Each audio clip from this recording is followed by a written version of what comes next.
Армысыздар, мен Азаматұлы Арафат, 1-ші сынып оқушысымын.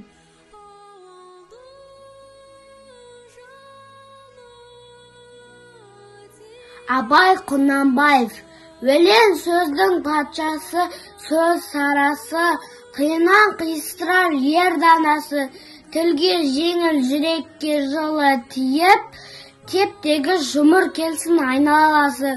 Өте сөзде болғанса сөз арасы, ол ақынның білімсіз бейшарасы.